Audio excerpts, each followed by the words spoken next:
Mr. Speaker, Canada is supposed to be a place of prosperity, hope, and opportunity. Yet for far too many Canadians, it's become a place where they can no longer afford to work, to live, and to thrive. Earlier this year, the finance minister admitted that her Liberal deficits were driving inflation. Still, they added $60 billion of inflationary fuel on a cost of living fire.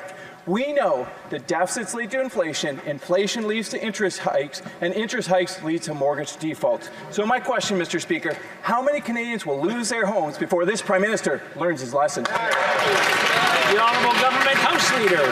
Speaker, yesterday the member opposite said that Ireland is the place to be, that it's the greatest country right now. Well, Mr. Speaker, I would say that the facts show that this is the greatest country on earth. This is the place where we're leading growth and change, where we're transforming to the economy of the future, where we're building the jobs of the future, where we're making sure that we have a future for our country.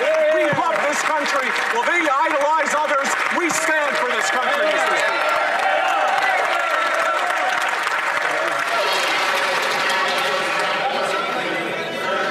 Order. No points of order during question period. You'll have to wait till it's over. Thank you, Mr. Speaker. I must have misheard because he said he admired Canada. I heard the Prime Minister say he admired the basic dictatorship of China.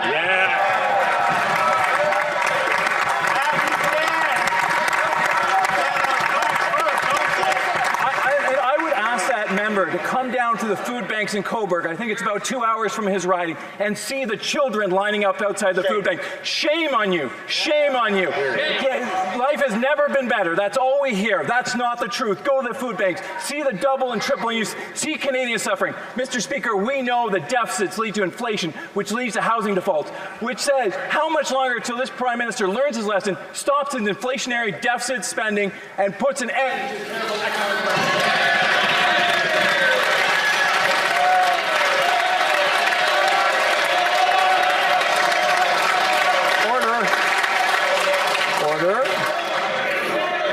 Order.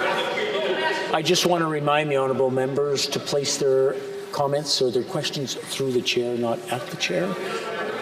The honourable Minister for Families. Thank you, Mr. Speaker. Well, unfortunately, what Canadians know is that the Conservative way of doing things is throwing up their hands, sitting down and say, let's do nothing. Actually, no, let's cut. That's the Conservative way of doing things. Let's cut the Canada Child Benefit. Let's cut the thousands of dollars that Canadian families are saving when it comes to childcare. Let's cut the grocery rebate that we're giving to Canadians. Let's cut the Canada Worker Benefit. Mr. Speaker, on this side of the aisle, we actually believe in investing in Canadians, and the facts speak for themselves. 2.7 million fewer Canadians living in poverty, including 635,000 children, Mr. Speaker.